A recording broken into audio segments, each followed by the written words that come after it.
Hi welcome back to another video. ഇവിടെ നമ്മൾ സംസാരിക്കാൻ പോകുന്ന മെഷറിംഗ് പെർഫോമൻസ് ആണ്. നമ്മൾ കോണ്ടന്റ് കലണ്ടർ പ്രിപ്പയർ ചെയ്ത് കോണ്ടന്റ് അപ്ഡേറ്റ് ചെയ്യാൻ തുടങ്ങിക്കഴിഞ്ഞാൽ നമുക്ക് ഏറ്റവും ഇമ്പോർട്ടൻ്റ് ആയിട്ട് വരുന്ന ഒരു കാര്യമാണ് പെർഫോമൻസ് മെഷർ ചെയ്യുക എന്നുള്ളത്. എന്തൊക്കെ? റീച്ച് മെഷർ ചെയ്യണം, ഇംപ്രഷൻസ് മെഷർ ചെയ്യണം, എൻഗേജ്മെന്റ്സ് മെഷർ ചെയ്യണം, ഫോളോവേഴ്സ് മെഷർ ചെയ്യണം, കൺവേർഷൻസ് മെഷർ ചെയ്യണം. സോ എന്താണ് റീച്ച് എന്നുള്ളത്?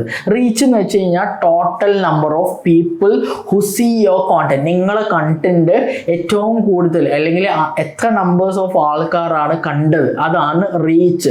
നൗ ഇംപ്രഷൻസ് എന്ന് വെച്ചാൽ എന്താ?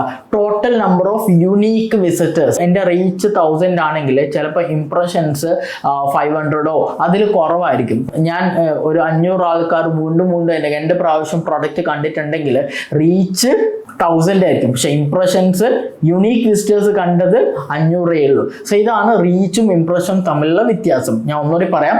Reach is the total number of people who see your content. Impressions are the number of times your content is displayed, no matter it was clicked or not.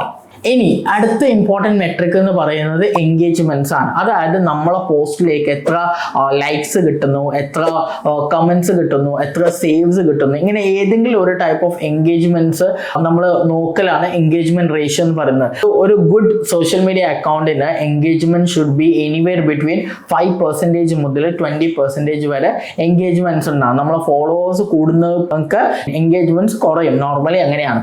Next important metric ആണ് എത്ര followers നമുക്ക് വരുന്നത് എന്നുള്ളത്.